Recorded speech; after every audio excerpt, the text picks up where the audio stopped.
kerajaan Mataram kuno itu ruangan paling kecil nanti disebut dengan Wanoa, atau nanti di bahasa Indonesia kita nyerap sebagai benua. Sampai abad ke-9-10 nanti ibu kotanya akan pindah ke Jawa Timur setelahnya, dan berangsur-angsur menjadi kerajaan Singosari, Kediri, Majapahit, dan seterusnya. Itu orang-orang Temanggung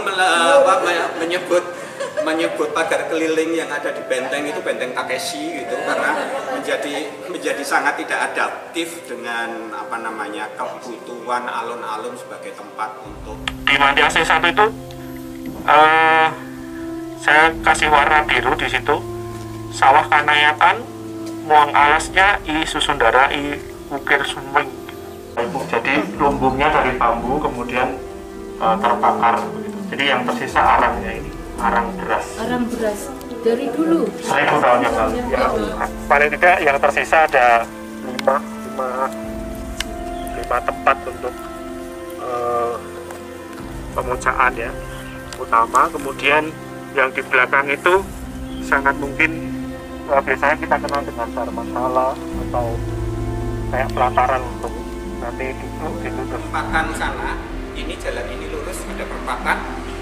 Itu perempatan pertama ada satu rumah Cina, kemudian perempatan kedua ada satu rumah Cina lagi. Yang atas itu asli. Mengisor kita Mas. Asli kabeh. Sekali lagi. Ini adalah aksara Jawa kuno. Ini bukan Patapan ya, Patapan bukan yang ini. Coba. Sebelahnya Sitik ora ketemu Mas. ini apa namanya? Oh, ini anak tulisan atau Mas? Ya. Ada. Ketika kita menganalogikan tentang geografis dan tentang administratif saat ini. Ini Jala Duara, tadi di dalam kan ada sisa juga ya Jala Duara. Nah, bangunan ini pastinya dia ini dulunya ada saluran air ya, sampai ke sungai. Jiwanya sama ya. Cuma yang sangat jelas berbeda itu karena ini medannya gunung, akhirnya kan nggak bisa membuat sebagus perahu. Dan itu juga Seperti manusia yang tengah itu. yang tengah sudah ada. Tidak ada kerajaan Kapupan, ini Medan. Bukan ada Kapulan tapi Medan. Ya. Hal-hal seperti itu ketika dijawab di soal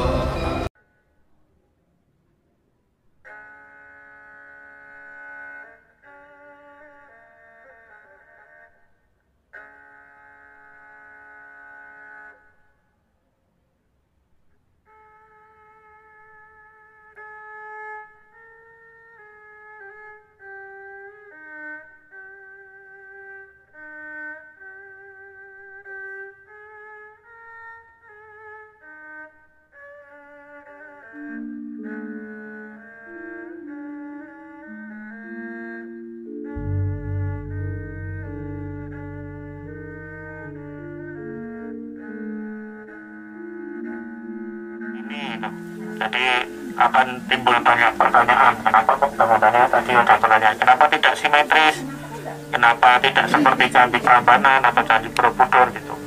Nah, di ujung sana itu sebenarnya kalau pas jernih itu ada gunung, namanya Gunung Sindoro. Mungkin zaman Bapak Ibu muda pernah naik ke puncaknya. Bendang kayak dulu zaman malah naik ke puncak sana gitu ya. Nah jadi kita di lereng Gunung Sindoro, tadi di sebelah itu ada Gunung Sumbing, yang itu juga gunung yang cukup tua ya, dulu namanya Sundara dan Sumbing gitu. Itu dua gunung yang menjadi penting di masa Mataram kuno. Terus di halaman pertama, halaman kedua, paling tidak di sekitar sini sampai ke abad 9 itu digunakan sebagai apa ya, wilayah inti tempat Mataram kuno gitu ya. Jadi Mataram kuno itu nanti akan di bahasa Indonesia itu kuno tapi biasanya kita di arkeologi dan epigrafi itu nyebutnya kuna, sampai abad ke-9-10. Nanti ibu kotanya akan pindah ke Jawa Timur setelahnya dan berangsur-angsur menjadi kerajaan Singosari, Kediri, Majapahit dan seterusnya gitu. Nah, ya seperti Indonesia hari ini ya, kita kan sering pindah-pindah ibu kota gitu. Baru sekali ya Indonesia ya mau pindah itu. Nah, dulu Medang juga berpindah-pindah. Ada yang ingat materi sejarah Indonesia klasik? Prasasti Mantiasih. Ingat bukan nggih? Ada Rimedang, Ripoh Pitu, terus Rimam Pratikura dan seterusnya. Ada beberapa tempat Mataram kuno itu berpindah-pindah, dan di tadi kita lewat kota Temanggung itu diduga itu yang disebut dengan Poh Pitu, diduga ya. Diduga Bu, jadi karena tidak ada prasasti, belum ditemukan prasasti yang mendukung tentang itu. Jadi kalau sebenarnya kan kita di sejarah ini kan harus ada buktinya gitu ya, kita nggak bisa berandai-andai gitu kalau tidak ada buktinya begitu. Kita tidak pernah tahu itu. Sayangnya prasasti kita terbatas sekali gitu ya. Nah, terus di tempat ini, di sekitar kita ini, landscape-nya disebut Sindoro dan Sumbing. Saya di halaman ke berapa ya ini? 7 itu ada namanya Prasasti Mantiasih Lempeng. Kalau Bapak Ibu pernah tindak ke Radio Mustafa di kota Surakarta, itu ada ruangan yang menyimpan Prasasti Mantiasih 1. Itu salah satu prasasti yang cukup menarik ya untuk kita baca begitu, dan mungkin itu hubungannya ya kita dari Surakarta karena Mantiasih 1 itu ada di Solo sana, dan di Mantiasih 1 itu saya kasih warna biru di situ. Sawah Kanayakan, Muang Alasnya, I Susundara, I Ukir Sumwing. Kira-kira terjemahnya gimana? Yang sawah Kanayakan itu kan mungkin kita sekarang tahu Nayaka, ya, Nayoko itu. Nayoko itu ya kayak utusan gitu ya. Kemudian Muang Alasnya dan hutannya di Sindoro Sumbing itu semuanya masuk ke wilayah Patapan, Kapua, Watak Patapan, Sinusuk, Sima, Kapatihana. Jadi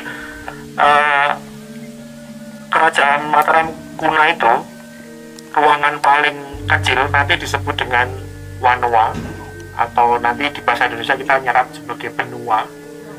Jadi Wanoa. Terus nanti level atasnya itu ada namanya Watak. Watak itu mungkin kayak kecamatan sekarang. Jadi ada beberapa Wanoa terus berkumpul jadi satu, terus dinamai sebagai Watak.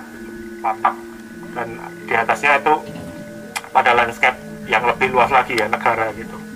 Nah, di situ jelas sekali bahwa wilayah di sekitar sini di Sindoro Sumbing itu satu wilayah yang disebut dengan Patapan.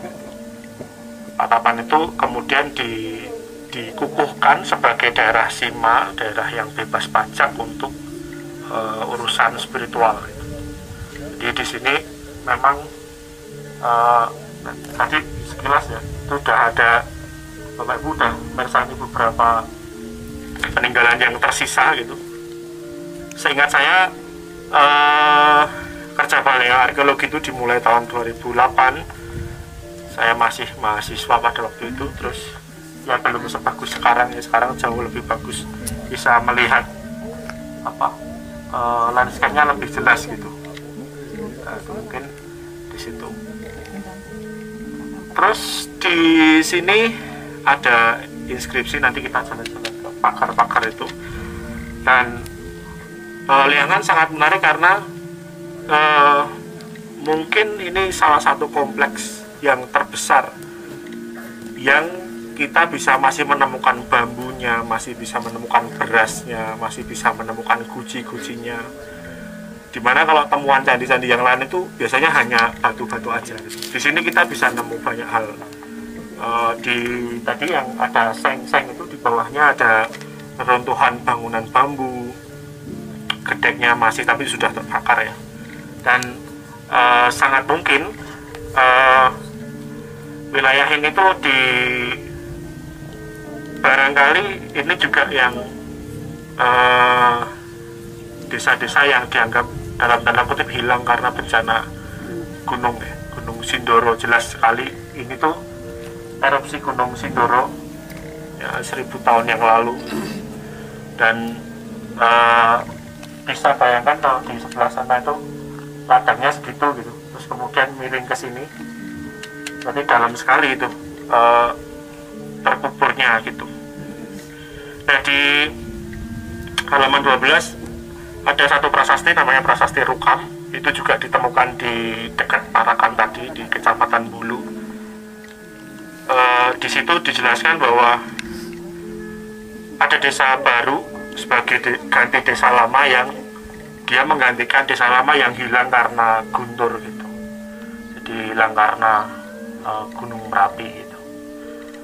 Mungkin pengantarnya itu secara sederhana sampai hari ini di situs Liangan in situ tidak ada prasasti yang menunjukkan angka tahun, tetapi penanggalan relatifnya dengan dating karbon di bambu, di tinggalan-tinggalan organik yang lain sangat mungkin itu di 1000 tahun yang lalu gitu, di masa abad ke-8 sampai 9 mungkin awal 10.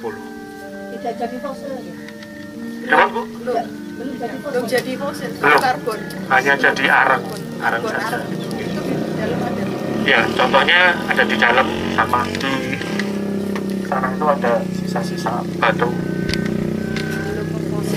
Baik, mungkin kita sambil jalan-jalan. Apa masuk dulu lihat? Oh, masuk dulu aja ya.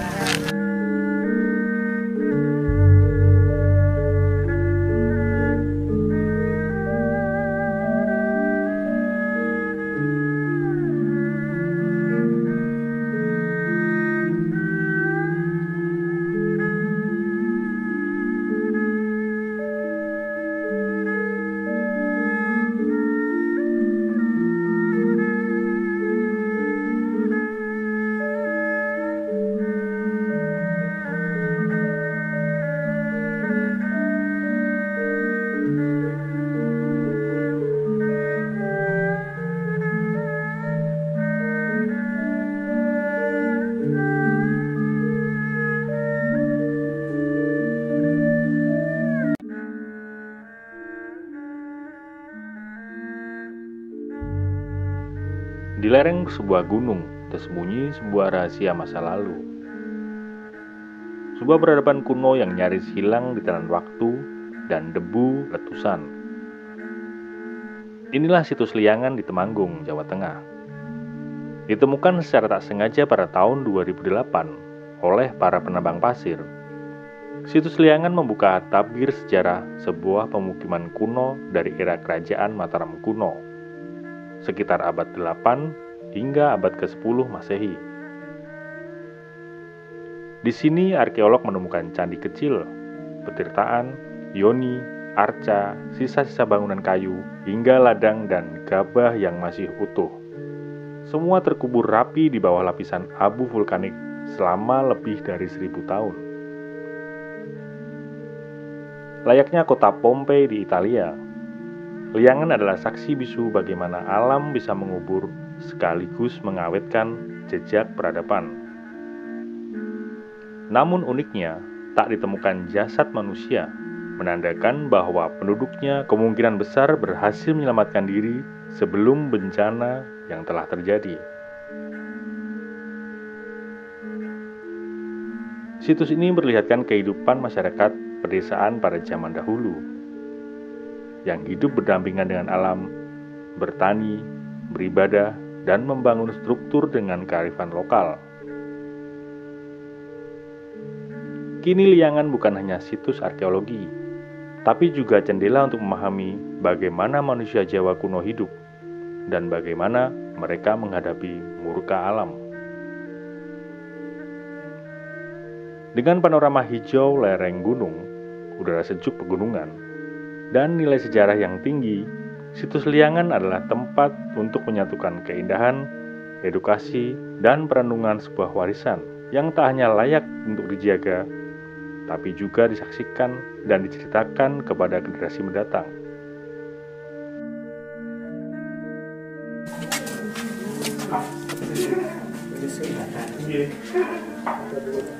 Ya, sekarang kita ke manusia.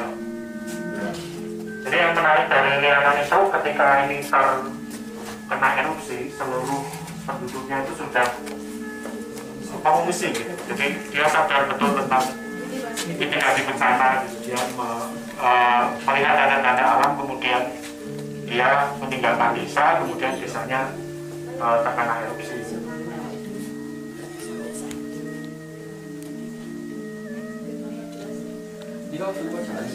Ya, jadi lumbungnya dari bambu kemudian terbakar begitu. Jadi yang tersisa arangnya ini, arang beras. Arang beras dari dulu. 1000 tahun yang lalu. Ya Allah. Ini arang beras 1000 tahun yang lalu. Ya Allah. Masih Karena erupsi Bu. karena Nah, erupsi. terus gembel itu loh Bu. Jadi kan terus jadi arang semua. Jadi nanti ada pohon, ada bangunan juga yang Ini kena. bisa hancur enggak? Ya bisa. Terlalu. Karena sudah dari arang. Wujud berasnya kayak beras mentek ya, bunder-bunder gitu. Kadang gitu. Tipis kayak jamu gitu. Melembutkan. Melembutkan jamu dan lain-lain. Batu pipisan bukan untuk pipis loh ya. Nah itu biasanya salah. Cukup banyak ya temuan batu pipisannya di sini. Kemudian ada kemunca-kemunca yang tersisa. Jamu kan Sisa-sisa arca. dipipis. Ya ini bagian-bagian kemunca pagar. Yang saya lupa. Sebenarnya di sini ada. Tapi ada tulisannya ada. Tapi yang jauh mana? Nanti di pagar jelas sekali. Gimana? Kayaknya beda nggih Mas. Batunya beda dengan yang ini. Oke. Ya agak putih. Baik, kita lanjut nih Bapak Ibu agenda ngomong-ngomong.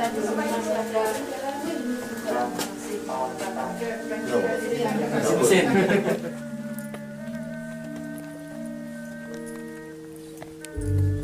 Di bawah timbunan abu yang membatu, Liangan tidur selama 1000 tahun lebih. Terkubur oleh murka alam, namun tak pernah benar-benar hilang. Disinilah sejarah yang nyaris padam kembali menyala. Rumah, sawah, tempat suci, semuanya hadir seolah menantang waktu. Bukan dongeng, bukan legenda, tapi fakta yang berdiri di hadapan kita.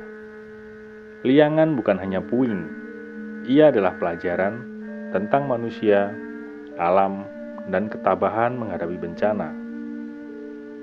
Ia adalah cermin yang memantulkan wajah peradaban kita sendiri. Dan ketika kita melangkah di atas tanah yang sama, menyentuh batu yang disentuh oleh leluhur, kita tidak sekedar menjelajah situs purbakala. Kita sedang menyatukan waktu. Karena sejarah tak pernah mati. Ia hanya menunggu untuk ditemukan, seperti Liangan.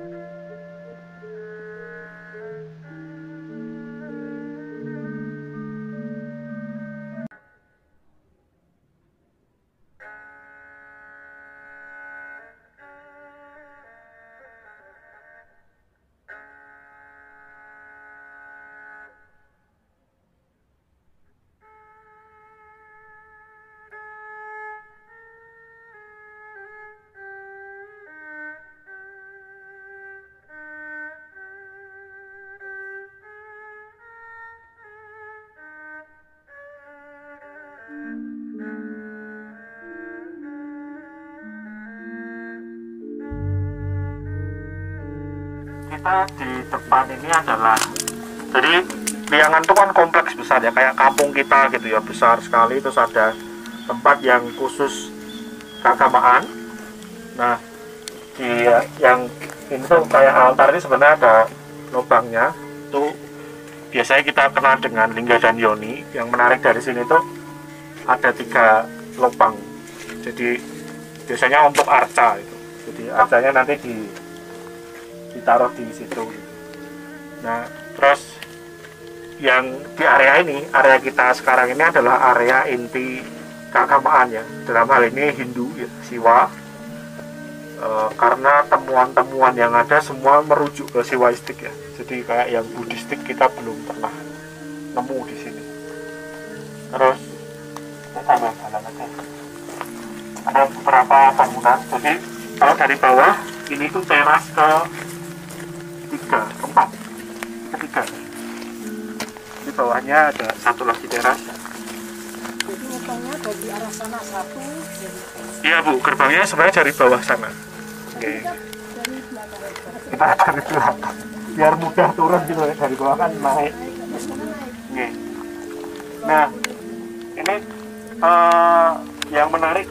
Tadi ada pertanyaan, kenapa nggak simetri seperti Candi Prambanan atau candi yang lain ya di Klaten gitu? Karena di sekitar pegunungan biasanya lebih mengutamakan posisi tanahnya gitu. Dia nggak bisa membangun yang sangat ideal begitu. Nah, ini yang paling tidak yang tersisa ada 5 tempat untuk pemujaan ya utama. Kemudian yang di belakang itu sangat mungkin biasanya kita kenal dengan dharmasala atau kayak pelataran untuk nanti duduk gitu terus beribadah bersama-sama dalam tradisi Siwa.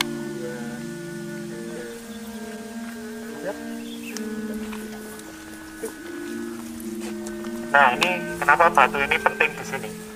Karena ini menunjukkan bahwa dulu di sini itu tertimbun tanah total ya, letusan gunung. Salah satu batu yang tersisa ya batu ini. Buktinya ini gitu. Dulu ini miring kayak diagonal ke sini, tertutup tanah semua. Nah, bangunan inti ini dibatasi pagar. Ini pagar utama untuk melindungi kawasan inti yang untuk spiritual. Nah, di luarnya adalah pemukiman warga gitu. Itu yang sangat menarik sebenarnya. Jalannya masih ada ya? Jalan itu asli? Asli. Jadi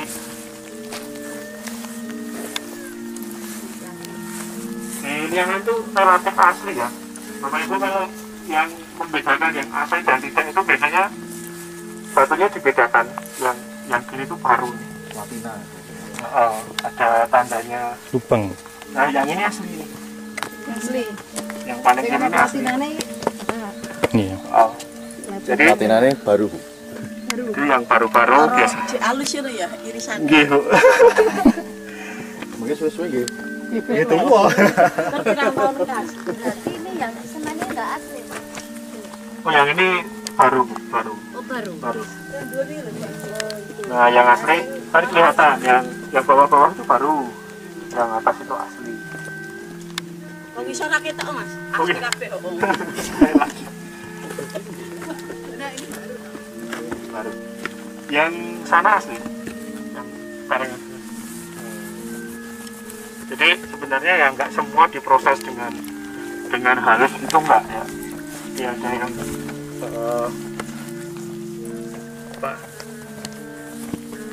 yang alami gitu, yang ini kan dibentuk gitu ya, terus yang di sini yang menggunakan batu alami dibentuk gitu. Terus yang di atas ini pemukiman.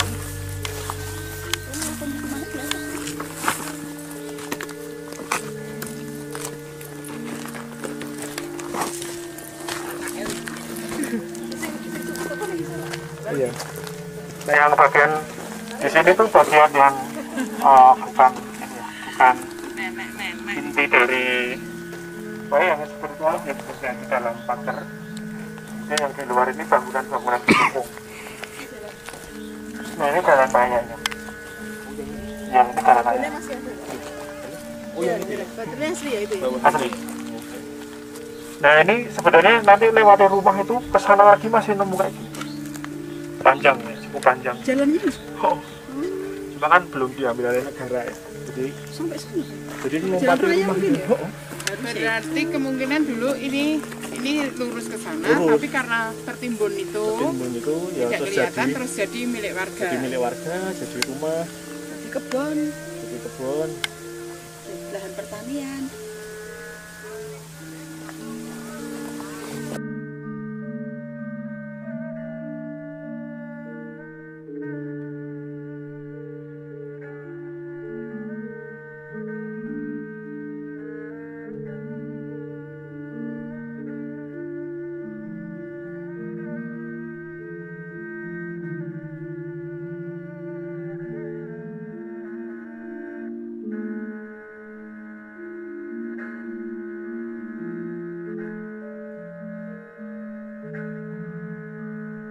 Ya sebenarnya kalau kita ke Bali, nah di belakang yang ini Sambil jalan belum? itu ada tok umbul gitu di belakang pabringan itu. Oh, Jadi sebenarnya lagi-lagi karena menyesuaikan landscape ya, mereka mencari mata air terus membangun ruang keagamaan. Jadi bukan ini ya, bukan konsepnya yang mengikuti ide mereka, tapi ide mereka mengikuti ini landscape-nya. landscape-nya. Nah, tinggal cari ya. Apa nih, Nah, kalau Ibu ada PR, kita akan mencari aksara Jawa kuno di pagar ini karena saya juga lupa. Lah, tahu Mas. Ini. Coba yang kelihatan. Yang jelas batunya lama ya, bukan yang baru ini. Iyeng-iyeng berarti. Oh. Dari mana ya? Lali yuk. Ada tulisannya patapan ya? Iya. Batu ratapan beda. Batu ratapan angin. Neng dieng. Ini rantau Mbak. Kiranya ke tengah Mas. Cerak watu.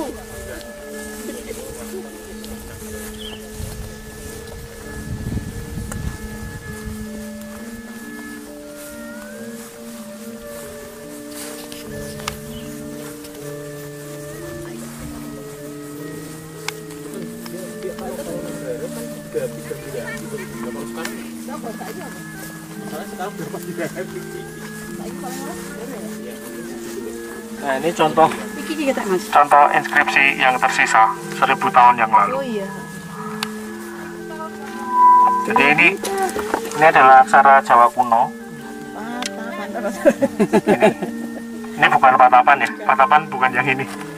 Sebelahnya ini. Siting ora ketemu Mas. Ini apa namanya? Oh iya nak tulisannya tuh Mas. Ya. Ada inskripsi. Ini kita pegang tuh. Tulisan 1000 tahun yang lalu. Iya, ini readingnya 2 jam. Bacanya 2 jam atau bendera. Itu berarti mungkin tempat bendera coba. Iya, mungkin tempat bendera.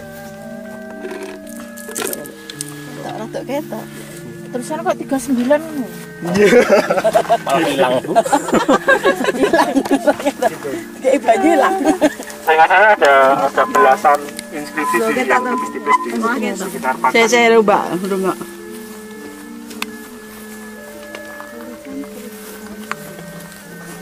Tulisannya 1000 tahun yang lalu. Nah, juga ada inskripsi tapi sudah aus. Ini juga inskripsi. Bacanya apa Mas? Tangguh mati. Ini yang apa? Japaka namanya. Nah, sebagian besar tulisan-tulisan itu biasanya ini kayak yang nyumbang juga gitu. Mirip lausan ya? Dari pelausan, dia nyumbang buat pembangunan.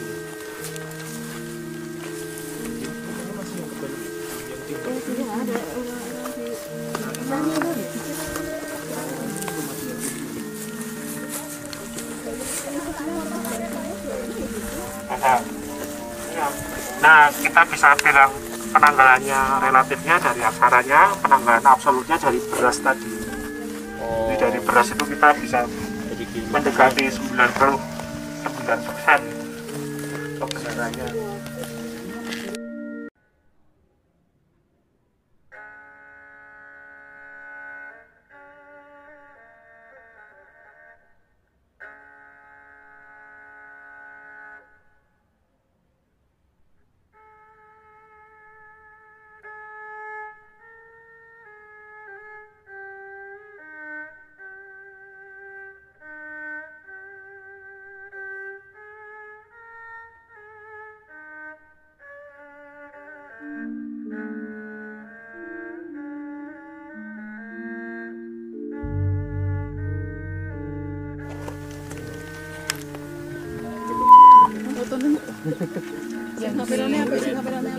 Yang di batu pipisan tadi juga ada batunya yang merah. Oh, Sana piye to? belakangnya terbaca Jaya, depannya Aus. Jaya. Ini ya, ini kayak W. Ini Ja panjang. Apa Mas macane? Jaya. Jaya. Jaya ini masih jadi kemunik loh. Ya.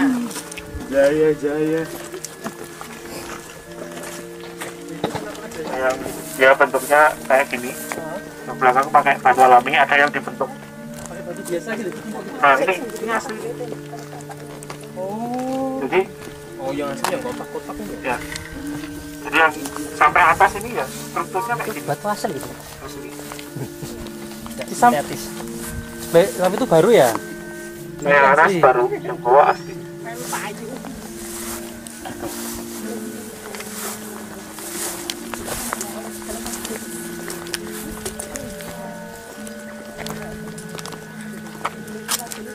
Apa ini? Yang menarik banget ini. Dari sini. Ini erupsi ya? Nah kalau dari sini kita bisa lihat sisa bangunan organik yang terbakar 1000 tahun yang Oh lalu. iya, berambutnya sana ya? Yang ini. Itu jadi lapisan-lapisannya ini. Itu kayak Bambu itu. bambu. Bambu dari ijuk. Ini toh. Iya. Orang Jawa dititili Ya, hilang dulu ya. terendam sempurna Bu. Ini lebih tinggi lagi. Gitu kan hancur. Yang terbakar. Ya, hancur. Ini bekas bambu. Oh ini bekas bambu. Ini 1000 tahun yang lalu masih melekat di batu penempelan itu. Ya Allah. ini batu erupsi. Batu erupsi. Bambu apa ini? Radar ini kan tahun kira Indra? 18. Orang mana lagi ya?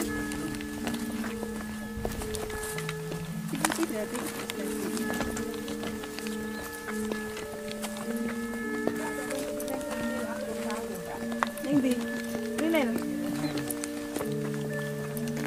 Kawang sing klaster Ini petitarannya. Ya. Petitarannya nih. Nah ini bagian dari padatan. Jadi sebenarnya itu bertingkat-tingkat gitu. Oh. Jadi yang bawah dari sini berarti ya sebelum naik ke sini dulu. Ya, Pikiran tempat seperti itu kudu ya? nek saiki. tempat mensucikan diri gitu. Nah, ini jala duara tadi di dalam kan ada sisa juga ya jala duaranya gitu. Nah bangunan ini pastinya dia ini dulunya ada saluran air ya sampai ke sungai. Yang ini nanti pasti mengeluarkan air gitu. Nah itu hilang saluran airnya hilang. Nah ini temuan yang ya relatif utuh ya dari liangan. Yang Tapi reliefnya nggak banyak ya, nggak rumit ya reliefnya. enggak. Karena ya lagi-lagi ini ya bangunan pegunungan itu sangat sederhana biasanya, enggak terlalu rumit. Jadi nanti kalau kita ke candi-candi di pegunungan tuh kan sangat simpel. Kan di Sukuh gitu ya reliefnya ya cuma berapa, enggak banyak. Alasannya kenapa? Susah bikinnya. Ahlinya itu banyak di kota nih. Ahlinya banyak di kota mas. Ya, itu alasannya itu. Tukin ragil munggah. Karena di kota gajinya lebih besar. Kayak gitu. Gajinya lebih besar. Itu desa, sumbangan itu bawahnya kolam ya. Terlalu banyak sumbangan. Ya ini ya yang ini namanya Jala Duara, seluruh kompleksnya namanya Pacertan.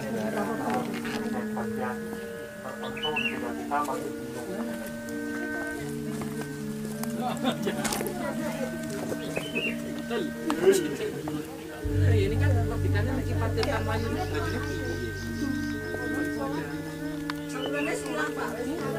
Jadi kan ini banyu kan. Dan di situ kan bangunan tadi namanya di sana loh.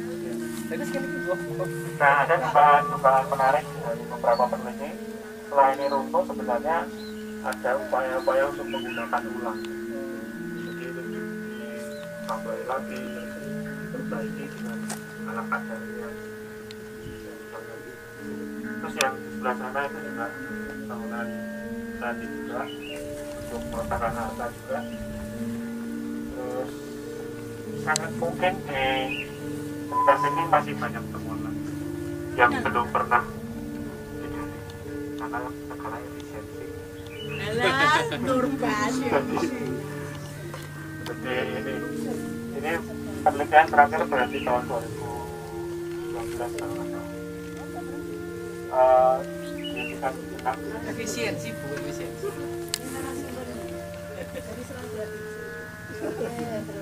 Gitu. Nah ini tempat ibadahnya di bawah toh. Di sana apa? Ini wudhunya bu, tempat wudhunya. Soalnya di sana. Mandinya yang Ici coba di sini. Mandinya di luar. Mana Mbak?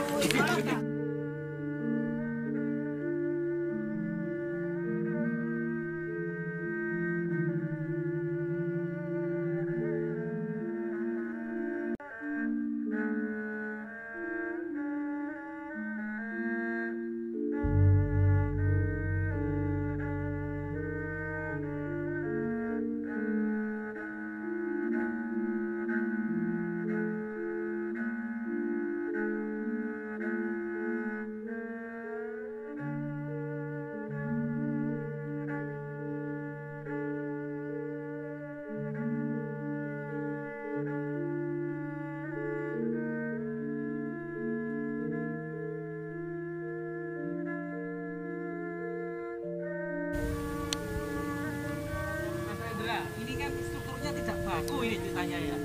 Terus ahli filologi dengan itu mereka besarnya bagaimana? Logikanya enggak. Kalau bagi kami harusnya ada semangat jelas, bangunannya juga simetris. Ini kan apa ya ini? Tapi sebenarnya alasan utamanya arah ininya tetap ke gunung ya sindirnya.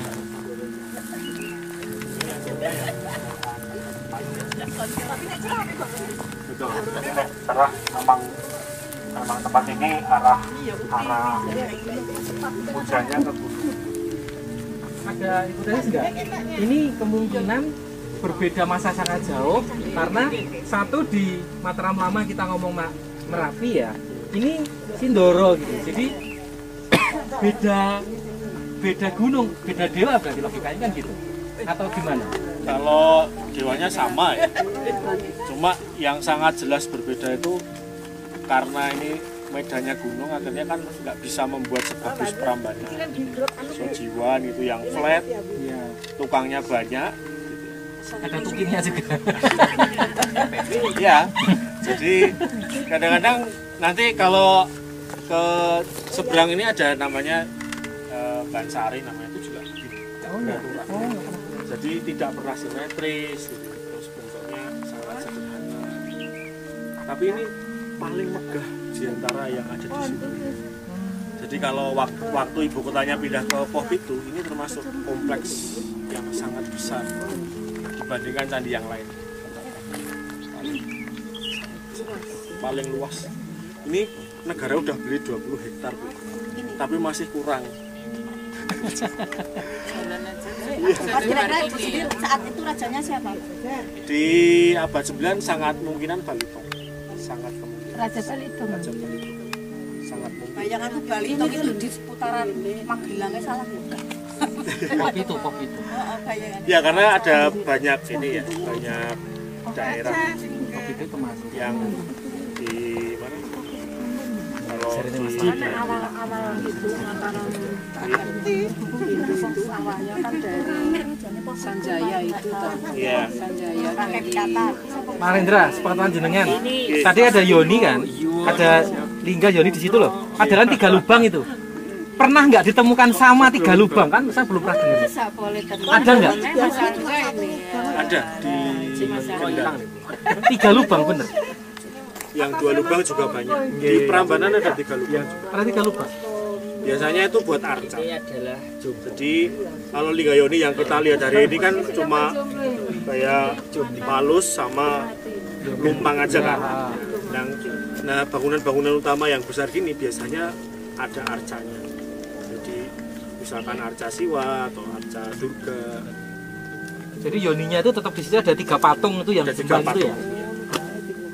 Sayangnya patungnya Hilang. Hilang. lah niku.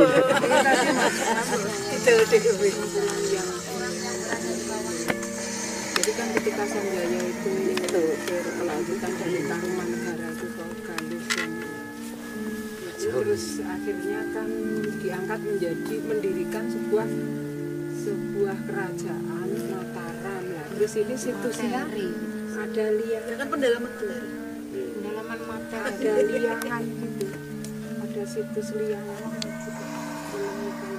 Iya, sebenarnya Sanjaya itu kan paling awal prasastinya ada di Muntilan, namanya Candi Mungkir. Nah, itu nanti dia berangsur-angsur tuh pindah. Nah, nanti puncak tertingginya memang membangun Prambanan itu, cuma ibu kotanya ini memang pindah-pindah. Nah, bayangan saya setiap pindah ibu kota itu dia mendirikan Masjid Agung.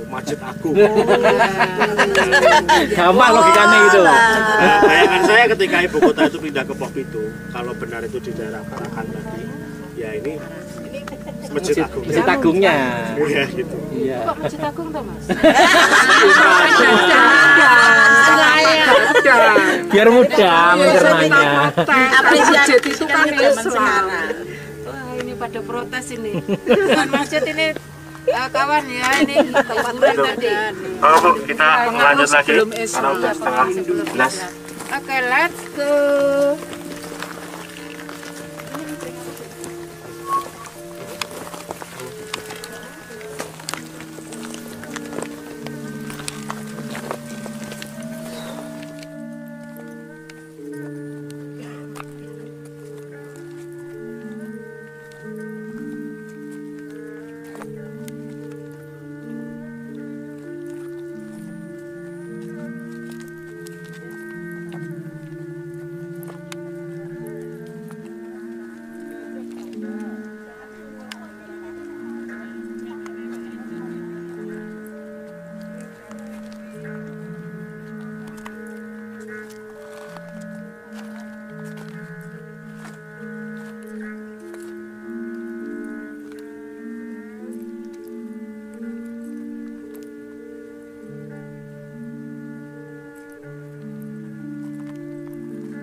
Tadi liangan itu ada di atas kita agak ke kanan, jadi masih terusan dari kawasan suci di lereng Sindoro. Nah, di belakang Bapak Ibu itu ada satu ya candi yang relatif utuh. Yang menarik itu ininya, hiasan dindingnya itu menarik. Jadi kalau di sini itu kan ada laki-laki dan perempuan. Berbunga-bunga, ini juga sama. Jadi, nah biasanya di beberapa candi, mungkin ini hanya satu satu-satunya mungkin ya yang di sekitar Sindoro yang ada ikonografi seperti ini. Yang masih utuh. Oh, lagi. Nah, di dalam sana ada nandi lembu gitu ya. Nah, itu juga relatif utuh. Oke. Bu, ampun sing ngajeng ki ambak lho, Bu. Oh, ini. Nah, jadi nandi itu nanti ini ya di dalam kosmologi siwaistik itu sebagai wahana atau titihan kendaraannya para dewa gitu, tumpahannya para dewa. Nah, ini bagian yang depan ini, nah, biasanya kita sebut dengan kirti muka namanya, atau orang Jawa ngomongnya ya kala, kolo. Tapi sebenarnya kita sebut sebagai kirti muka atau bagian muka. Nah, ini juga tidak ada penanggalannya yang pasti, tapi dengan ikonografis yang ini kita bisa tahu ini kurang lebih ya abad ke-9. Nah, lebih duluan mana dengan yang barengan, ya sangat barengan. Terus di atasnya ada antopik namanya Bapak Ibu yang segitiga itu, itu namanya antopik atau hiasan candi. Nah, ikonografinya banyak. Jadi kalau Bapak Ibu keliling masih relatif utuh gitu. laki-laki perempuan itu lambangnya apa, Pak? Ya sebenarnya ini kayak visual ya romantik aja. Nah, Kalau ini? Nah ini jadi kalau melihat candi sebenarnya kita bisa membayangkan ini juga ditumbuhi sulur, terus yang seperti ini biasanya untuk simbol logam, nanti yang kotak-kotak itu simbol kayu, terus yang bagian atas itu tirai seperti kain yang digulung. Jadi sebenarnya candi itu hiasannya itu benar-benar seperti bangunan yang utuh gitu. Nah ini juga cukup banyak florisnya, terus ada biasanya ada hewan. Nah ini ada hewan kayangan gitu ya, hewan-hewan yang tidak lazim karena ini kepalanya manusia, badannya burung gitu ya, kakinya kadang kakinya juga kayak burung, biasanya kita sebut dengan kinara-kinari gitu ya. Nah ini kera. Yang ini juga ya kayak kiri kanan. Nah itu biasanya juga ikonografis ya, jadi tanda-tanda untuk hiasan gitu ya, hiasan candi. Kalau sebenarnya ini menggambarkan dunia atas gitu, dunia kayangan gitu ya, isi makhluk-makhluk surgawi. Nah itu juga seperti manusia itu yang tengah itu. Yang tengah juga ada manusia. Tapi ada di atasnya ada burung-burung. Nah itu konsep kinara-kinari sudah banyak ya di Borobudur, ada kita nemu banyak sekali. Ini Hindu apa Buddha, Mas? Hindu. Hindu ya, sangat siwa. Kalau ini di sekeliling ini masih juga Siwa. sama.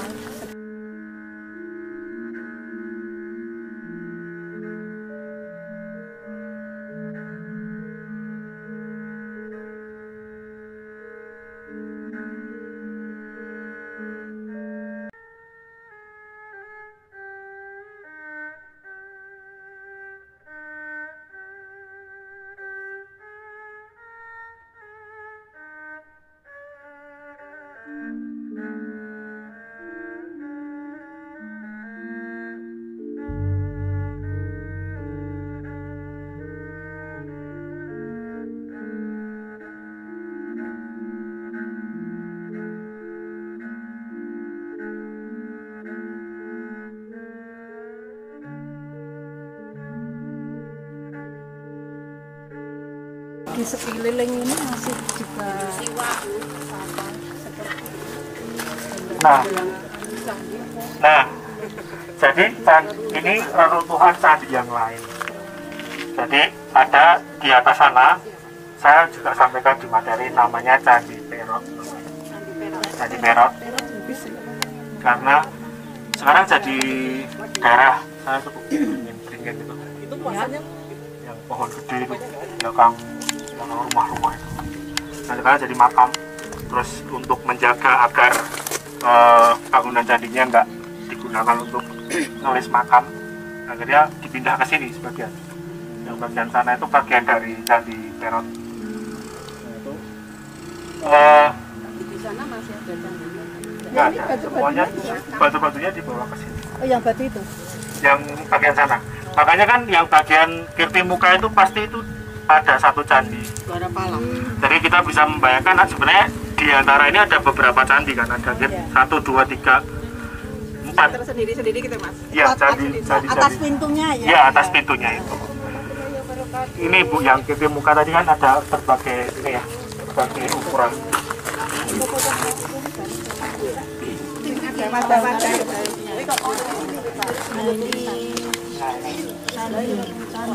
Nah ini Candi Prengapu. kita kenal dengan Kirti Muka ya, kalau teman-teman tahu biasanya kawah gitu, tapi sebenarnya bahasa ini yang Kirti Muka. Nah itu ada 1, 2, 3. Nah ini bagian selangkan pintu ya, jadi kita bisa membayangkan sebenarnya candi itu nggak hanya Candi Pringapus yang tersisa ini, tapi dulu ada beberapa candi yang kita punya Kirti Mukanya masih tersisa gitu di sini. Kemudian ada juga vele-vele pendukung ya, misalkan kayak gini, ini namanya Gana yang menyangga kayangan gitu ya. Terus ada juga ini ada, nah ini juga menarik, ini ikon ini kan Itu apa itu ya? ular. Terus ini juga ada ikonografi yang laki-laki dan perempuan laki-laki. Oh, Zoni Lingga gitu Mas? Bukan. Oh bukan ya? Ya Allah. Nah, jadi yang diketahui ini tidak hanya bagian dari kompleks Candi Pringapus, tapi juga Candi Perot. Di materi saya tuliskan bahwa di prasasti tulang air, prasasti in situ temuan Candi Perot itu dia jelas sekali ada Empu Manuku namanya. Dia sebutannya Karakain. Jadi kalau tadi paling bawah itu namanya Wanua, atasnya kecamatannya itu namanya Watak, atasnya itu Karakain. Dipimpin oleh Rakai Manuku, namanya Karakain Patapan. Jadi sebenarnya ini masih satu kompleks wilayah, namanya wilayah Patapan. Dan desanya namanya Desa Tulang Air. Oh ya prasastinya. Karena nama prasastinya dia menusuk Sima ya, dia meresmikan desa Sima, namanya Sima Tulang Air. Jadi Candi Perot itu ada prasasti institutnya disebut dengan Sima Tulang Air itu. Sangat rasanya di Museum Nasional. Kita perlu piknik lagi ke Museum Nasional untuk melihat ya baca prasasti yang dari Candi Perot itu. Mas, aku teko oleh Mas. Boleh. Itu kan orang lazim ya madep ini gitu. Ya, Soalnya ini. kan gunungnya di sana. Ini candi baru ini. Iya kan? Berarti kan kemungkinan ada candi utama yang besar lagi daripada itu kan, logikanya gitu. Kan harusnya di Ya, dalam konsep umum Candi Siwa sebenarnya ada candi inti dan candi perwara. Jadi candi intinya 1, biasanya perwaranya 3 atau lebih gitu ya. Nah, kalau di situ ada nandi, biasanya itu kedudukan Siwa. Jadi kalau kita lihat atau juga kedudukan Durga, itu yang juga kita temukan di tempat yang lain. Ya, saya nggak bisa menjawab lebih ya, tapi memang sangat mungkin ini juga kawasan candi yang mungkin aja di sekitar sini juga ada beberapa candi yang lagi-lagi karena di pegunungan itu sangat berbeda ininya. pakemnya kok gitu. Pakemnya berbeda gitu ya. Kalau kita bandingkan dengan Prambanan kan sangat berbeda kan. Prambanan ada tiga candi utama, kemudian perwaranya di depannya gitu. Nah di sini sangat berbeda. Kalau ini menghadapkan candi kan kayak suku Kerto kan di gunung, tapi kan tetap nyembahnya menghadap gunung gitu loh. Kalau ini kan harusnya kan ke sana. Gitu.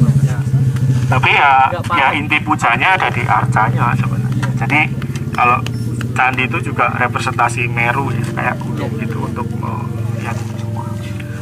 Mungkin itu Iki ono perwarane Ron. sangat mungkin. Pernah anak kalian Di sini. bagian candi ya? Enggak? Cukup Bapak Ibu? Foto bareng wis. Foto lagi.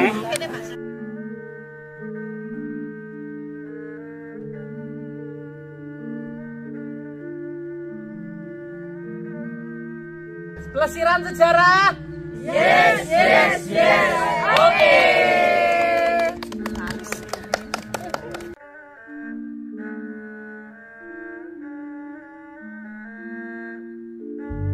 Di kaki Gunung Sumbing, di desa kecil bernama Gondosuli, sebuah batu tua berdiri sunyi. Mungkin terlihat biasa, tapi di sanalah suara masa lalu tertuliskan dalam aksara yang nyaris terlupakan. Prasasti Gondosuli ditulis pada tahun 832 Masehi dalam bahasa Melayu kuno. Di tanah Jawa, jauh dari pusat Sriwijaya, sebuah pertanda bahwa leluhur kita tak hanya membangun candi. Mereka membangun jaringan budaya, menyatukan dunia dalam batu, bahasa, dan keyakinan. Prasasti ini menceritakan pemberian tanah untuk mendirikan tempat suci, untuk mendirikan candi, bagi para dewa yang mereka sembah, dan bagi generasi yang akan datang untuk kita.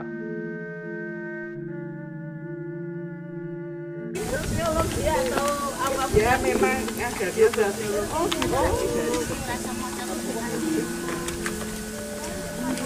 Candinya itu masih jadi satu tempat. Walaupun candinya sudah runtuh, tapi ini karena monolit jenis batu seperti ini, biasanya di sejarah kita nyebutnya monolit atau batu tunggal dan utuh, tidak dibentuk gitu, dia hanya dihaluskan terus ditanah ke dalam. Dia menggunakan aksara Jawa kuno, dating tahunnya abad ke-8. Yang menarik masih ada serapan Melayu kuno. Jadi dia gelarnya ada Danghyang. Danghyang itu seperti di prasasti Socomerto, itu ada serapan-serapan bahasa Melayu. Tidak terlalu kelihatan, karena kecil-kecil. Dari sini kelihatan nih. Dari sini agak kelihatan. Dari samping sini kelihatan. Oke, monggo. Dari sini kelihatan. Tentang siapa juga? Masa kuno, tapi agak lebih muda dibandingkan yang di atas tadi. Yang lebih tua. Oh iya. Lebih dulu. Nah ini bahasanya itu Jawa kuno dan Melayu kuno. Jadi itu bukti bahwa Melayu kuno juga sangat berpengaruh terhadap tata tulis kesejarahan ya di sekitar kita. Terus pembuat tukang membuatnya namanya Palar, dan yang dihormati itu yang Wintang namanya. Wintang. Oh, menghubungkan jadi rajanya sangat mungkin Balitung lagi Balitung. Nah itu juga ini masih wilayah Patapan lagi, jadi lagi-lagi 3 candi ini sampai area ini masih wilayah Patapan. Tadi kita sebelum kesini kita lewat namanya Desa Wano Tengah. Nah itu tempat temuan prasasti Wano Tengah yang ya nama desa yang eksis sampai sekarang, karena nggak semua nama desa di prasasti itu masih bisa kita tahu sampai sekarang. Terus candinya ada di bawah.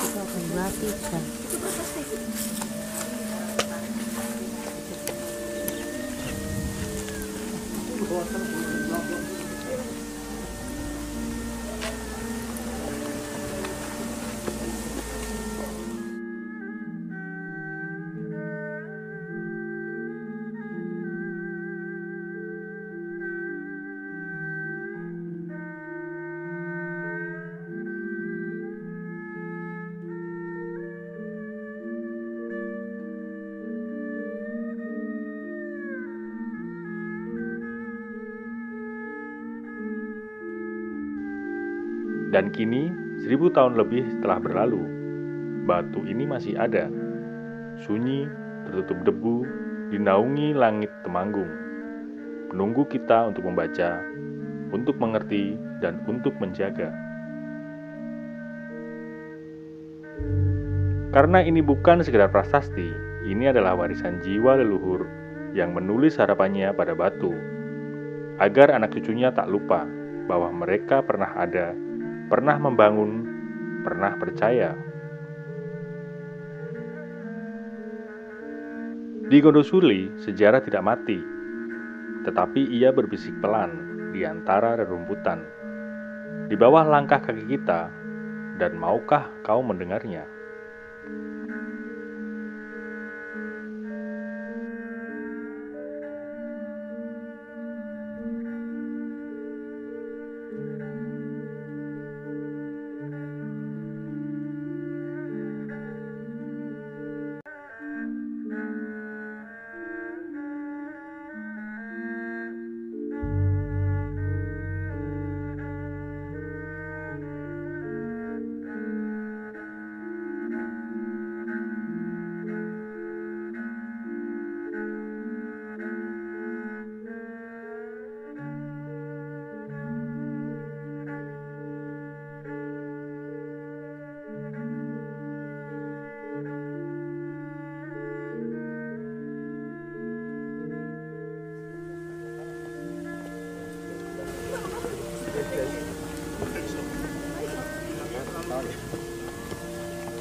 Tabinnya sama.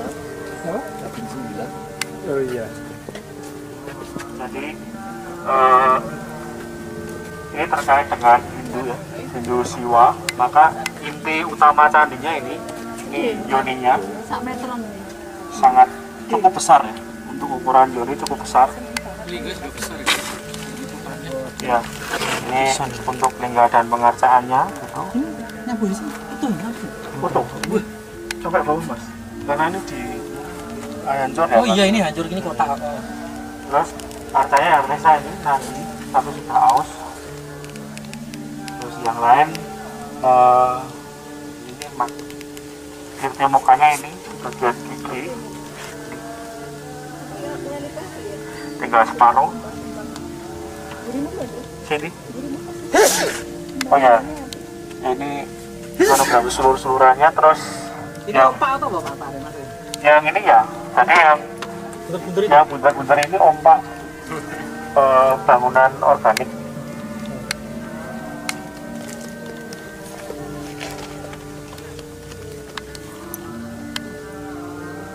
Terus yang ini namanya dorpal. Apa mas? Dorpalik? Namanya dorpal. Dorpal itu kayak bagian paling bawah dari candi. Jadi kayak alas candi. Nanti dia di lock, ada susunan, ada yang untuk bagian pintu, ada yang untuk bagian candi. Nah ini di lock.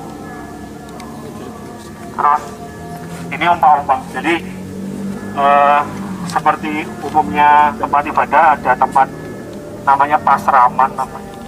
Tempat untuk ibadah biasanya terbuat dari organik. Nah ini umpaknya. Yang bulat-bulat ini umpak. Nanti di masa Mataram Islam ini dilestarikan di Masjid Pleret. Jadi umpak jenis bulat kayak gini. Buat apa? Umpak. Maksudnya enggak lestarikan gimana mas? Maksudnya teknologi ini dipakai terus sampai masa Mataram Islam. Sebelum kemudian umpak berubah jadi trapesium ini. Ya, gitu. Fondasi. Gitu. Nah, gitu kerutuhannya nggak banyak, tapi cukup untuk menggambarkan satu kesatuan tempat Padarmaan ya, Sang Hyang Wintang. Itu mungkin nama wilayah ini, nama candi. Situsnya namanya Gondosuli. Tapi untuk menghormati Sang Hyang Wintang, tadi di prasastinya tertulis begitu. Sekitar reruntuhan sejarah baru ngecek-ngecek reruntuhan Enggak Lombok itu.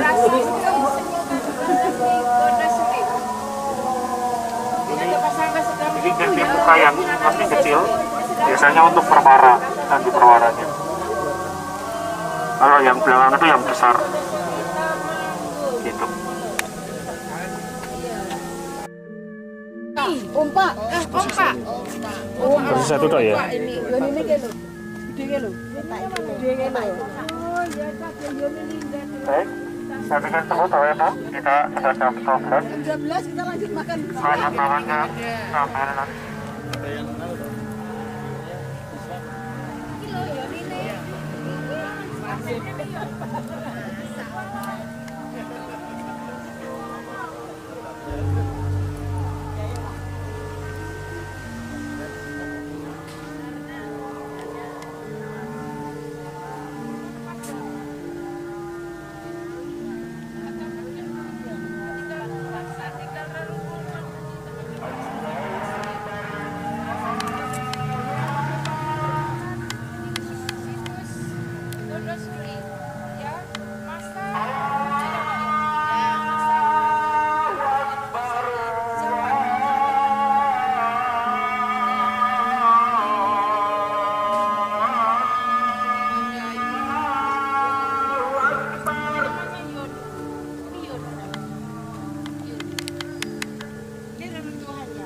Betapa hebatnya ya manusia yang hidup pada masa abad ke-8 bisa membuat prasasti.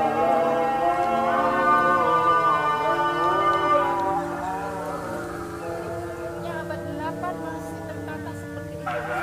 Ya.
Sesi pelesiran bareng yang nanti kita akan coba elaborasi dari beberapa pengamatan kita di lapangan tadi di beberapa situs prasasti dan bentuk-bentuk candi.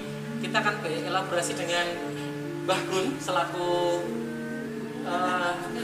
arkeolog dan Mas Sinten, Pak Sinten, Pak Walu ya yang memang pendamping di Temanggung ini. Jadi kita akan berelaborasi tentang sebenarnya Temanggung itu seperti apa sih kok luar biasa penemuannya, dan ini saya melihatnya kalau lebih tua daripada bangunan-bangunan megah di Jogja sana. Mungkin dari Mbah Gun dulu untuk mengelaborasi awal tentang sebenarnya Temanggung itu seperti apa sih Mbah? Mungkin bisa dijelaskan dari kacamata arkeolog. Monggo, saya persilahkan.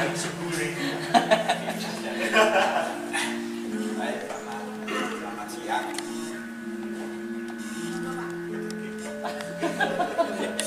Memang makhluk halus. Selamat siang. Terima kasih untuk kehadirannya. Nama saya Gunawan. Ketika berbicara tentang kemenuan Temanggung, apa ya? Cukup banyak yang bisa dicermati dari kemenuan di Temanggung, mulai dari masa prasejarah, masa klasik Nusantara. Kalau di masa klasik itu kalau di Indonesia masa ketika perkembangan agama Hindu-Buddha, kemudian ada masa perkembangan Islam, kemudian ke kolonial, dan di akhir-akhir ini di masa-masa kemerdekaan. tinggalan prasejarah itu dulu di Temanggung, jujur saya lupa, tapi di daerah utara sana itu pernah ditemukan satu buah nekara. Satu buah nekara lumayan besar karena itu diameternya kurang lebih 75 cm-an.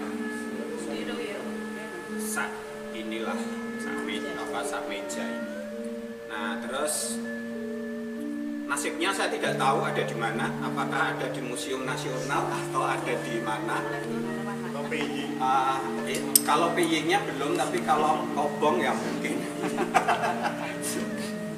Kemudian seperti yang Bapak Ibu semua telah kunjungi hari ini, Temanggung juga relatif penuh dengan tinggalan-tinggalan masa klasik. 2017 atau 2018 yang lalu itu ditemukan satu prasasti dari tahun 709 Saka. Tambah 78 berapa itu?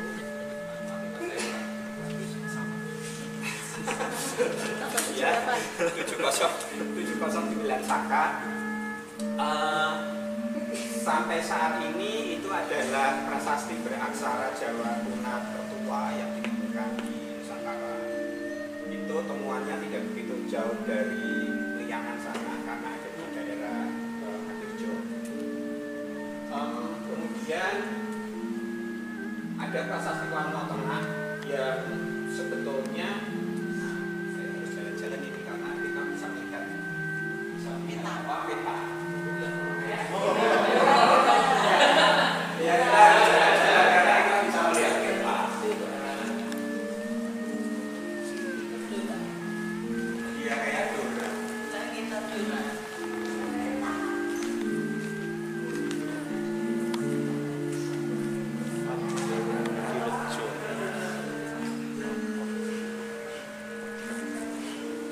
Kurang lebih temuan prasasti Wano Tengah itu ada di daerah sini, ada di ada di daerah Argopuro sana. Posisi kita di mana? Posisi kita ada di sini. Iya.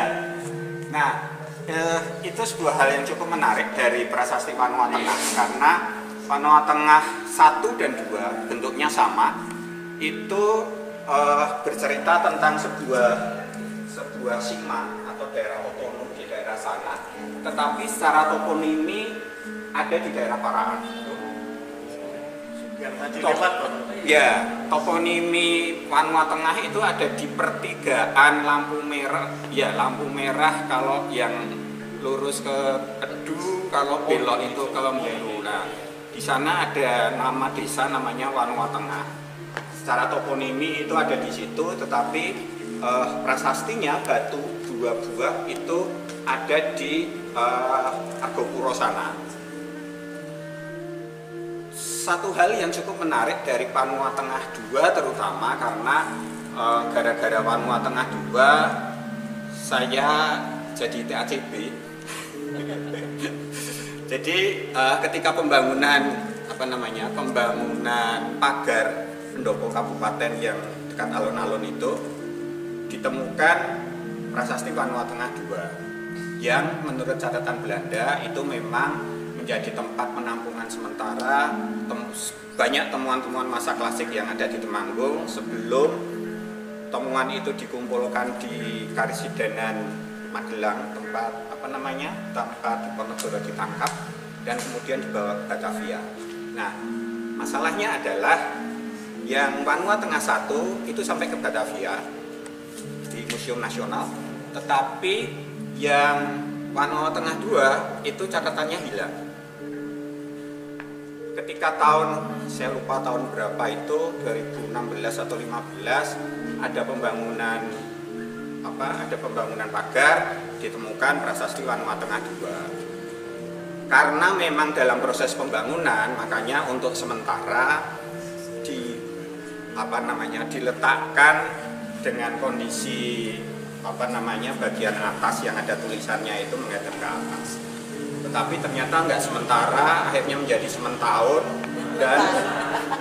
dan saya dan teman-teman komunitas mulai ngobrol-ngobrol Dinas Kebudayaan Temanggung untuk membuat prasasti itu bisa berdiri, paling tidak diberdirikan, bukan dalam posisi tidur.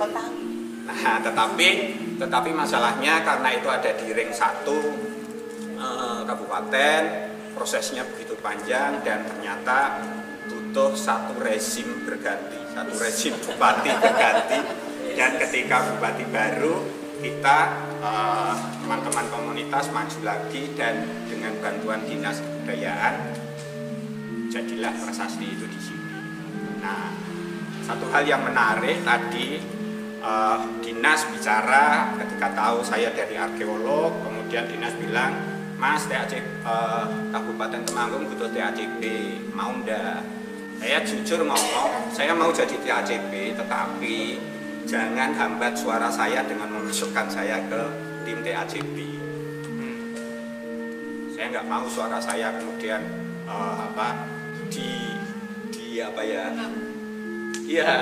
dibungkam dengan memasukkan saya ke TACP. Mereka bilang ya sudah.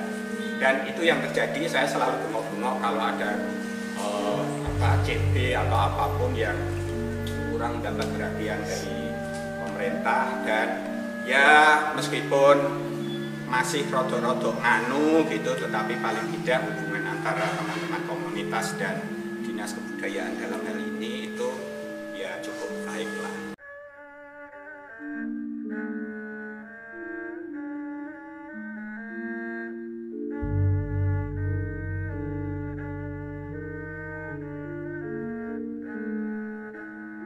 Ini masalah masalah masa klasik.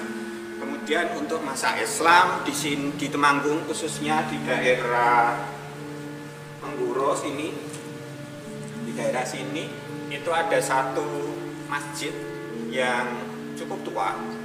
Dari sisi struktur itu cukup tua karena masjid-masjid kuno pada umumnya, dan tadi ada juga di daerah sana, daerah Parahan sana, itu masjidnya cukup tua, konstruksinya cukup tua. Dan kenapa saya bilang tua? Karena masjid-masjid tua umumnya ada makam di belakang masjid. Banyak kiai-kiai yang dari sini, dari Mengguro sini belajar dan kemudian membuat jaringan-jaringan untuk pembelajaran itu di banyak tempat. Dari sisi kolonial tadi saya tidak tahu Bapak Ibu lewat mana, tetapi di perempatan sana, ini jalan ini lurus ada perempatan. Itu perempatan pertama ada satu rumah Cina, kemudian perempatan kedua ada satu rumah Cina lagi. Disinyalir itu dahulu adalah rumah kapiten dan letnan Cina yang ada di Temanggung. Mungkin Bapak Ibu pirsa kalau komunitas Cina di sebuah tempat itu memiliki pemimpin-pemimpinnya untuk lebih gampang mengkoordinasi. Pemerintah kolonial lebih gampang mengkoordinasi mereka. Kemudian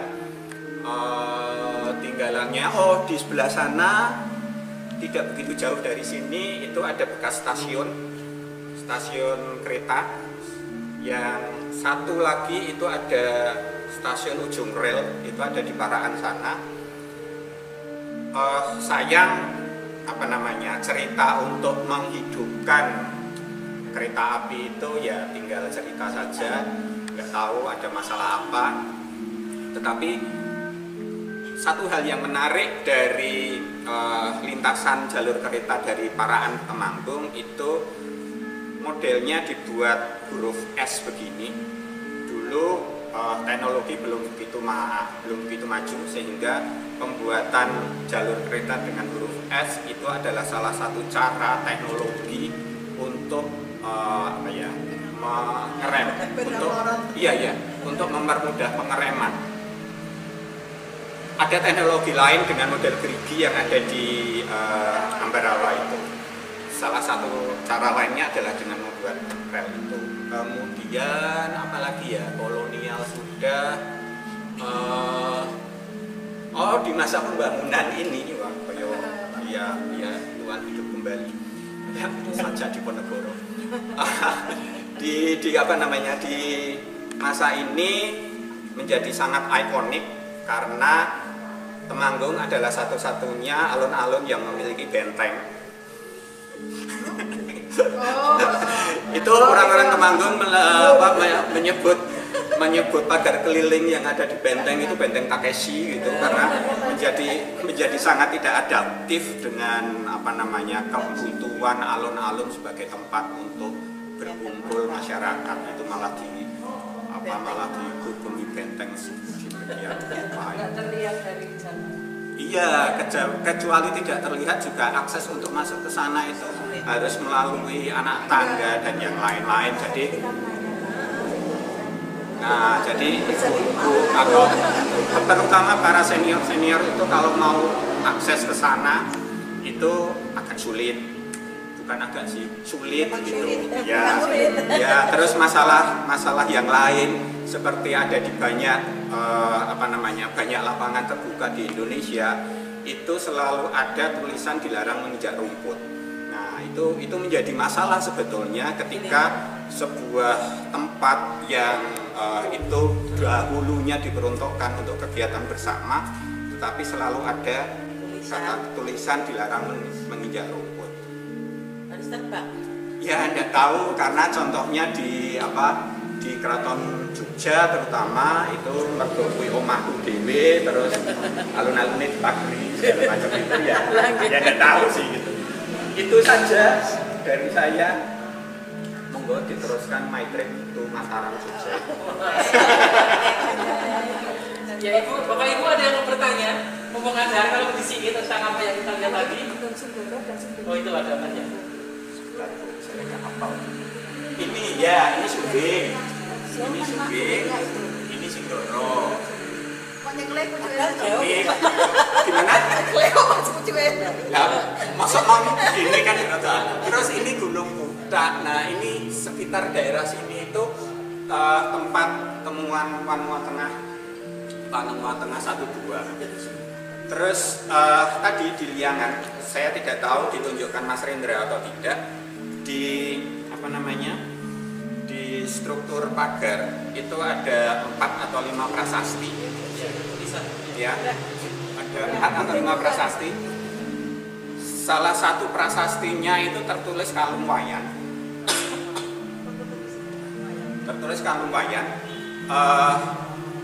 Dari perbandingan yang ada di banyak prasasti, ada sebuah daerah Panua Kalung Wayan juga itu tertulis dari prasasti Dieng. Nah, Dieng itu ada di daerah sini. Bagaimana? Iya, Dieng itu ada di daerah sini. Kemudian Liangan itu ada di sini. Liangan itu ada di sini. Dan ketika nama-nama atau wanua desa-desa itu tertulis di pagarnya, itu beberapa teori mengatakan bahwa desa-desa itu juga dibangun oleh wanua sekitar, sama seperti apa yang terjadi di Klausan, Candi Klausan. Jadi di sana ada beberapa nama pejabat dengan watak-wataknya, kemudian mereka bergotong royong membangun sebuah tempat mereka datang. Itu kira-kira. Kok tadi bukannya di sini, tapi kok kemiripannya di sebelah tengah ya? Itu Panua itu kan kemiripannya di nama desanya kan di sini. Kenapa temunya pas di Bangunan? Nah, ketika kita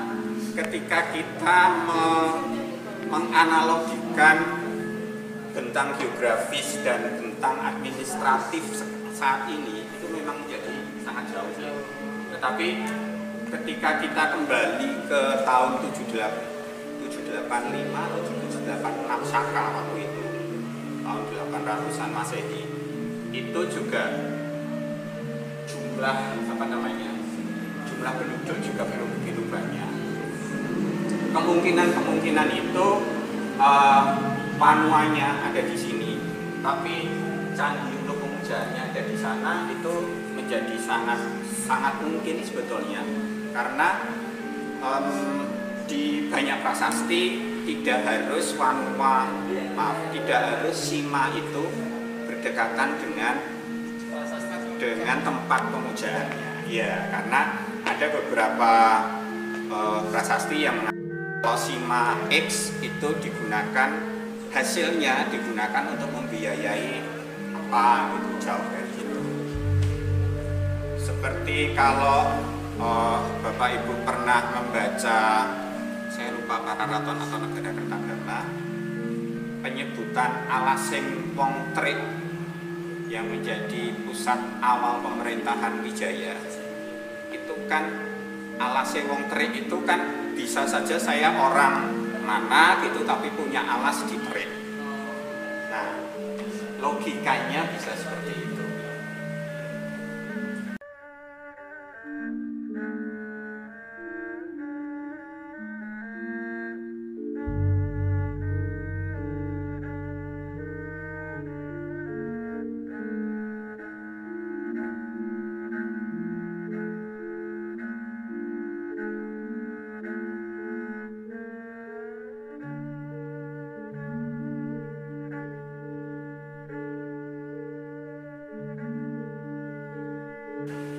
Jujur saja saya ketika bercerita gini terutama untuk teman-teman SMP, SMA, saya selalu bilang saya akan bercerita seturut apa yang ada di prasasti.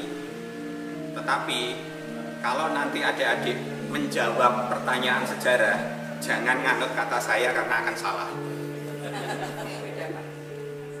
Contoh paling gampang adalah di buku-buku pelajaran kerajaan itu Singosari. Padahal secara fakta tidak ada kerajaan Singosari. Yang ada Tumapel. Adanya Tumapel. Tidak ada kerajaan Kahuripan. Adanya Medang. Bukan Medang Kamulan, tapi Medang. Ya. Hal-hal seperti itu ketika dijawab di soal UTS atau apapun ya jelas-jelas salah. Makanya saya selalu wanti-wanti ketika ngobrol dengan teman-teman dari SMP. Singasari yang mendirikan Arab dari Tumapel. Singasari itu kota, Bu. Iya. Singasari itu kota. Nah, terus kalau faktanya ada peninggalan candinya itu dengan candi Singasari. Penyebutan, ketika kita bicara soal candi yang bentuknya adalah ya seperti itu seringkali di dalam prasasti namanya lain, namanya beda. Ada Kuti, ada Parhyangan, ada macam-macam lah. Nah, masalahnya waktu itu Singasari yang kita lihat sekarang ada di desa Singasari itu sebagai apa? Sebagai Parhyangan, sebagai Kuti, sebagai itu kan kita tidak tahu. Kalau Bapak Ibu pernah dolan ke Trowulan, itu sebetulnya adalah Gapura, tapi orang menyebutnya Candi Ringin Lawang. Secara kasat mata itu adalah Gapura, tetapi itu bukan Bentar, tetapi Paduraksa. Ya, kalau Bentar itu yang ada atapnya. Ya.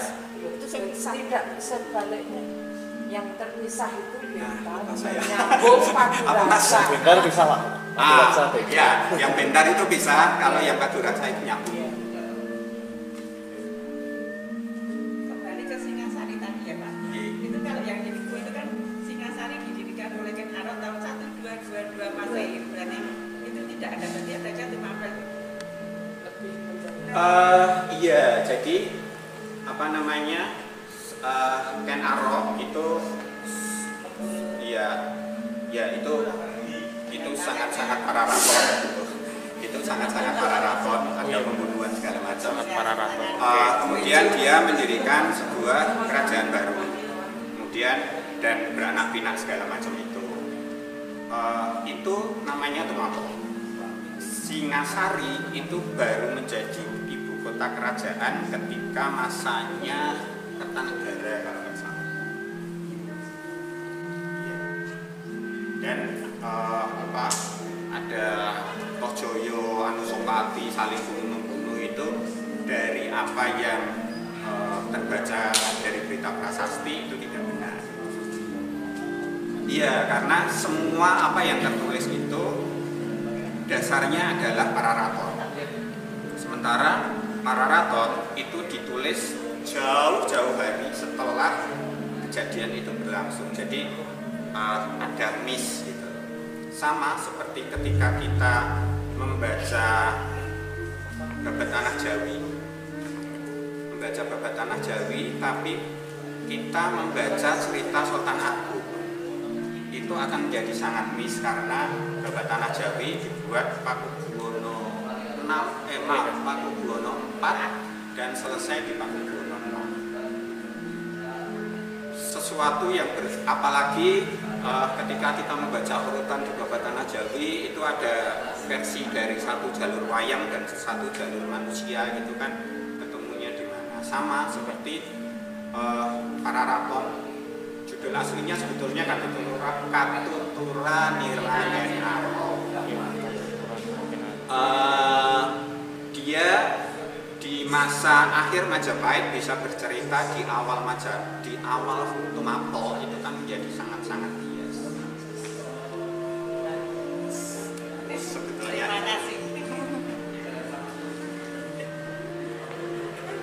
saya sudah capek.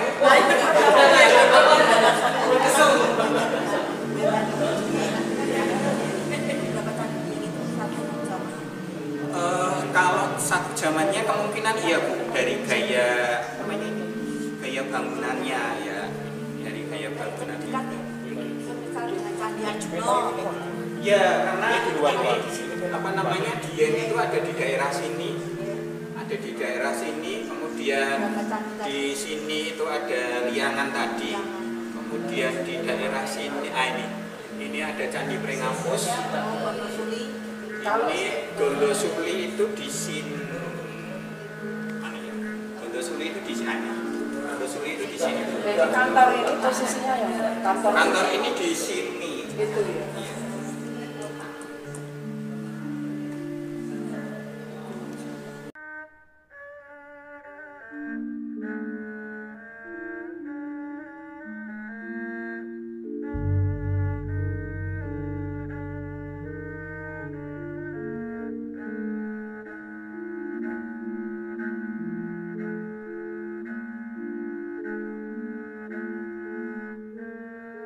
Nah, saya tidak tahu tadi lewat kedua atau iya, ini sebetulnya adalah jalur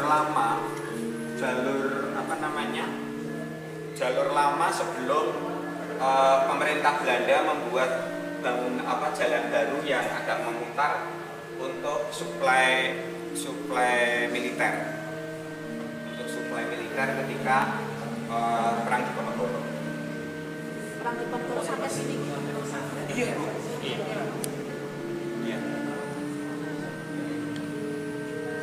Iya, bahkan pernah lari sampai sini. Wah, itu saya nggak diajak. Jadi di di Parahan sini ini terbagi wilayahnya menjadi wilayah Kasultanan dan Kasunanan. Dulu di era Raffles sebelum Diponegoro. Jadi ketika ada utusan Raffles dia mau nyebrang jalan saat ini, dia harus menunggu izin dari Jogja untuk bisa karena betul, karena wilayah Parahan itu dulu terbagi dua. Padahal belum ada HP kan lama sekali. Wah, sangat lama. Ji, ini jalur kereta apinya dari sini. Nah, ini kan kelihatan kalau ini dari sini, kemudian muter jalur ini. Terus di situ itu ada stasiunnya. Ya, sampai ke Magelang. Itu tembakau itu. Ya, salah satunya. hasil bumi ya. Iya, iya. Itulah pula kenapa tidak ada jalur kereta api dari Temanggung ke Wonosobo. Iya, karena teknologi waktu itu belum memungkinkan untuk bisa menembus geografi. Kalau ini mungkin mengulang ya, mungkin yang saya belum begitu. Fungsi dari Paraan itu tadi di sini mungkin ada situs terkait dengan Paraan itu dulu adalah ibu kota Menoreh, Bu. Paraan itu dulu adalah ibu kota Menoreh yang wilayahnya sekarang menjadi Kabupaten Magelang, Temanggung, Magelang. Iya, itu Kabupaten Menoreh. Nah, ketika di era-era Perang Diponegoro, ini terlepas dari kita melihatnya sebagai abdi negara atau kita melihatnya sebagai pemberontak. Si Adipati ini dia menolak untuk membantu Diponegoro, sehingga dia dibunuh. Dia lebih pro ke kolonial. Ya.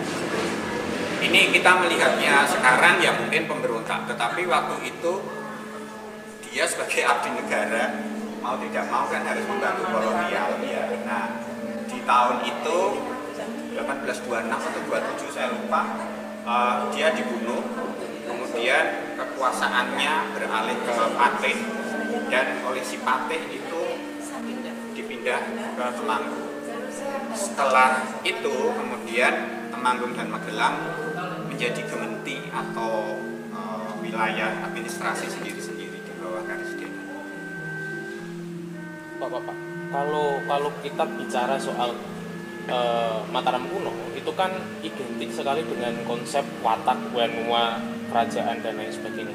Nah, hierarki politik itu sebenarnya memang terinspirasi dari siapa, dan apakah memang wilayah-wilayah yang dulu dikuasai oleh Mataram juga menerapkan konsep yang sama? Kayak ketika misalkan saya pernah mendengarkan Asisi, misalkan dia berbicara bahwa Trah Kemer juga belajar dari Mataram gitu dan lain sebagainya. Apakah memang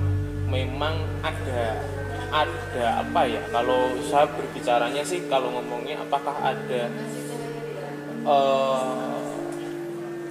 transfer pengetahuan juga soal bagaimana hierarki politik yang terjadi begitu?